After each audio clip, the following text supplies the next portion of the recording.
men I date. I learned about his talent with a weird sort of pride. The way you're intrigued by your double-jointed friend, or glad to miss when you can shove their entire fist in their mouth. I enjoyed the idea of dating. It was with that almost sideshow circus excitement that I enjoyed the idea of dating someone who could eat more hot dogs in fewer minutes than any of his competitors, without puking. You see, he wasn't only a competitive eater, he was a champion. He didn't look like an eater, was about 5'8", and he was in good shape. But each time an eating contest presented itself, Nelson's friends would urge him to sign up. A few weeks after we started dating, it was time for Georgia Tech's annual eating competition. For the past 3 years, the day had always gone the same. He'd take his seat among his competitors, massive football players or towering guys, and without fail, the girl would tell him that she felt sorry for him because he was so little. But since his first win, his response was always the same. "Oh, don't worry about me. I'll be fine." And he was. 4 wins later, and my interest was piqued. In my mind, there began to exist an alternate reality, where he and I were both without careers, living on the spoils of being a professional eater, being a Carney's wife, losing all dental hygiene, and enjoying the finery of pleather and sequins. In the real world, Nelson was a electrical engineer, destined for success, and I had aspirations for law school. But in that reality, I had a tiny poodle, bedazzled clothes, and too many cigarettes. Every night, we would bask in the warm glow of a red tent that beckoned to passers-by and told us, "You are special. No one else can eat all that food, just you." Life would be great. But I kept my fantasies of carnivalist and my bizarre pride to myself. When I introduced Nelson to my family after dating for a few months, my dad instantly liked the man. He was smart, respectful, and obviously liked me. So I added the icing on the cake. "Dad, Nelson's a competitive eater." "Oh," my father said. His eyes lit up with the same fascination I had. I knew him too well. "So you competed?" "Yeah, I won the hot dog eating contest in my school 4 years in a row," he said shyly. 4 years? Peter, did you hear that?" My dad was seated at one end of the table and crowd topped the place. My brother Peter was at the other end, with 8 people in between. He was shouting down the table so everyone could hear. Dad lifted Nelson's hand the way a referee takes a winning boxer's hand while standing in the middle of a ring, and shouted again, "4-time champion of a hot dog eating contest." Nelson's face turned red, but he just laughed a little and sipped his beer. When we had been dating a little over 4 months, we went on a road trip with 2 friends.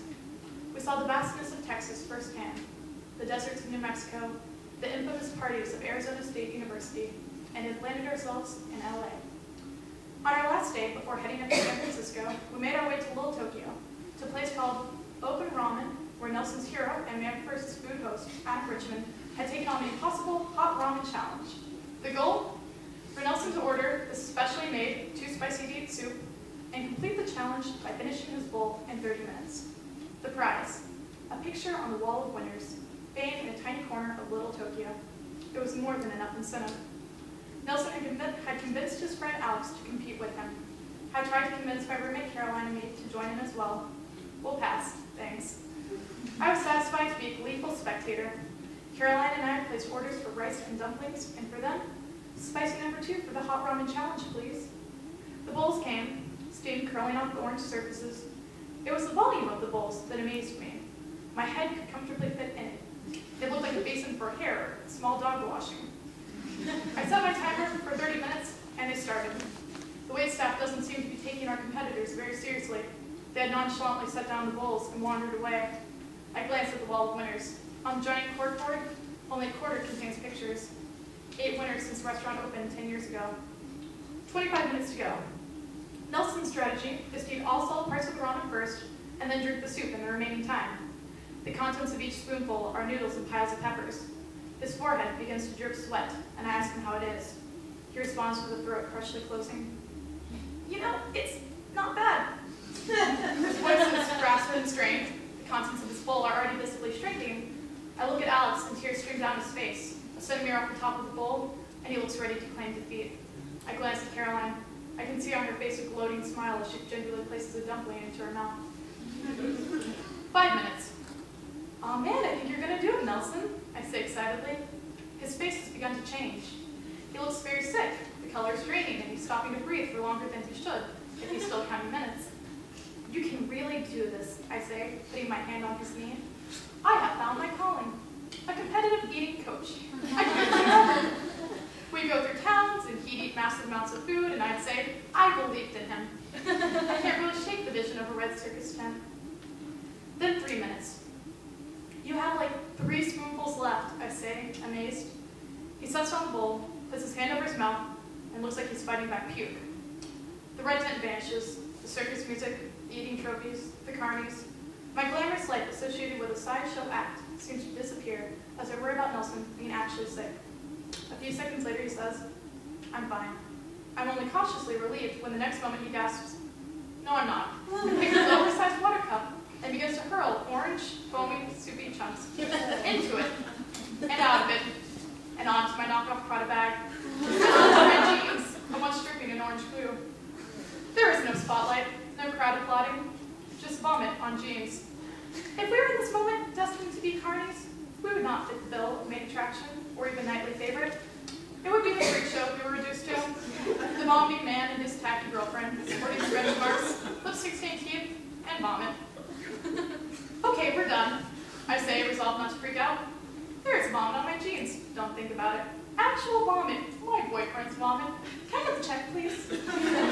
I'm so sorry, babe, he said in a voice of deep concern. Go to the bathroom. He and I left to the table as Caroline helped me clean as best we could. I signed a large tip and walked out the door as quickly as possible. At the outdoor elevator to the complex where Open Ramen is located, I saw Nelson waiting. I'm so sorry. I washed off my face and rinsed my mouth.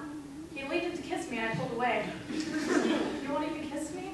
His voice sounded hurt and defeated. He had failed his first challenge. I lightly pecked him on the lips and walked onto the elevator, headed out toward the car.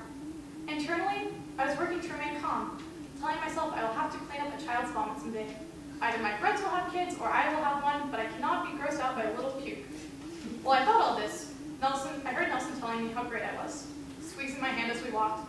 You're so awesome. I mean, I puked on you and you didn't even freak out. I love you.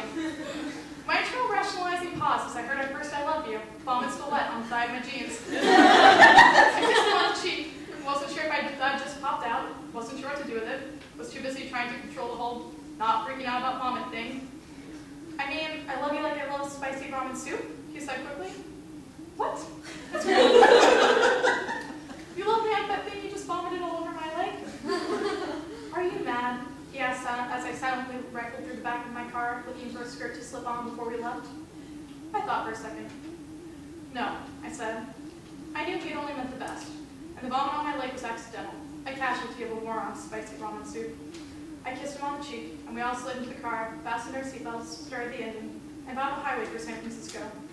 We had left Open Ramen with a change of jeans, convoluted I love you, and a full tank of gas. And I was ready to move on and see what other wins or losses we could meet on the way.